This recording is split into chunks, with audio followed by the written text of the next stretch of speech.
सांख्यिकी की सीमाएं, लिमिटेशन ऑफ स्टैटिस्टिक्स। सांख्यिकी का क्षेत्र अधिक व्यापक है और वर्तमान में सांख्यिकीय विधियों की लोकप्रियता उनकी लोचशीलता और मितव्ययता के कारण निरंतर बढ़ रही है। परंतु सांख्यिकी की कुछ सीमाएं भी हैं। संकलित समंकों का विश्लेषण और निर्वचन करते समय इन सीमाओं का ध्यान रखना बहुत आवश्यक है, अन्यथा प्राप्त निष्कर्ष भ्रमात्मक होंगे और अविश्वसनीय हो सकते हैं। सांख्यिकी को अनुसंधान का एक बहुत महत्वपूर्ण मूल्यवान साधन समझा जाता है, किंतु इसकी कुछ गंभीर सीमाएं भी हैं जिनको नज़रअंदाज नहीं किया जा सकता। इसी कारण हमें अत्यंत सावधानी से कार्य करना चाहिए। सांख्यिकी की कुछ सीमाएं इस प्रकार हैं। सांख्यिकी की पहली सीमा है, सांख्यिकी तथ्यों के समूह का अध्ययन करती है, व्यक्तिगत इकाइयों का नहीं। सांख्यिकीय निष्कर्ष समूह के स्वाभाविक व्यवहार का अनुमान करने में सहायक होते हैं, न कि किसी व्यक्तिगत इकाइयों का। इस प्रकार सांख्यिकी अपने विषय की प्रकृति के कारण व्यक्तिगत इकाइयों पर विचार नहीं कर सकती और न ही कभी करेगी। उदाहरण के लिए, किसी कारखाने में श्रमिकों की औसत मजदूरी 1000 हो तो यह आवश्यक नहीं कि प्रत्येक श्रमिक को 1000 रुपये मजदूरी ही प्राप्त हो रही हो। सांख्यिकी की दूसरी सीमा है, सांख्यिकी केवल संख्यात्मक तथ्यों का अध्ययन करती है। ऐसे तथ्यों जो संख्याओं में प्रकट नहीं किए जा सकते, जैसे गरीबी, अमीरी, ईमानदारी, बेईमानी, सभ्यता, असभ्यता, बुद्धिमानी, सुंदरता, विश्वास आदि, उनका सांख्यिकी में प्रत्यक्ष अध्ययन संभव नहीं है। यद्यपि कुछ गुणात्मक तथ्यों का अप्रत्यक्ष अध्ययन किया जा सकता है, जैसे विद्यार्थियों का बौद्धिक स्तर प्राप्तांकों की तुलना से, निर्धन और धनी व्यक्ति की आय का वर्गीकरण करके, नगरों में स्वास्थ्य स्तर का मूल्यांकन औसत मृत्यु दर की तुलना के आधार पर किया जा सकता है, लेकिन इनकी शुद्धता भ्रमात्मक ही रहती है। इस प्रकार विज्ञान में केवल संख्यात्मक, जैसे मजदूरी, आय, ऊंचाई, आयु, उत्पादन आदि का ही अध्ययन संभव है।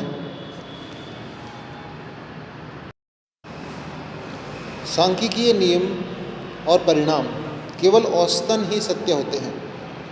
सांख्यिकीय नियम और निष्कर्ष अन्य भौतिक विज्ञानों जैसे रसायन, जीव, भौतिक विज्ञान की भांति पूर्ण रूप से सत्य एवं शुद्ध नहीं होते हैं। वे प्रत्येक परिस्थिति में तथा सदैव क्रियाशील नहीं होते। वे केवल दीर्घकाल में औसतन समूहों पर पूर्ण उतरते हैं। उदाहरण के लिए, भारत में व्यक्ति की औसत आयु 60 वर्ष है, तो इसका यह अर्थ नहीं है कि प्रत्येक व्यक्ति 60 वर्ष तक जीवित रहता है, बल्कि कुछ व्यक्ति 70-80 वर्ष तक जीवित रह सकते हैं और कुछ जन्म लेते ही मृत्यु को प्राप्त हो जाते हैं। अतः यह नियम औसत रूप से सत्य है कि भारत में प्रत्येक व्यक्ति की औसत आयु 60 वर्ष है। सांख्यिकी से प्राप्त निष्कर्ष भ्रमात्मक हो सकते हैं। सांख्यिकीय विवेचन से प्राप्त निष्कर्षों पर आंख बंद करके विश्वास नहीं करना चाहिए। कभी कभी उनके संदर्भ में अध्ययन किए बिना प्राप्त निष्कर्ष भ्रमात्मक हो सकते हैं। समंकों में एकरूपता और सजातीयता का होना आवश्यक है। संकलित समंकों की पारस्परिक तुलना के लिए यह आवश्यक है कि उनमें सजातीयता व एकरूपता का गुण होना चाहिए, अन्यथा निष्कर्ष अशुद्ध होंगे।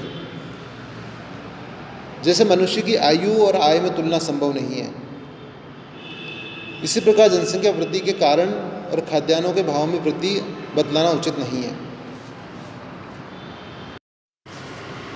सांख्यिकी का उचित प्रयोग केवल विशेषज्ञ ही कर सकते हैं।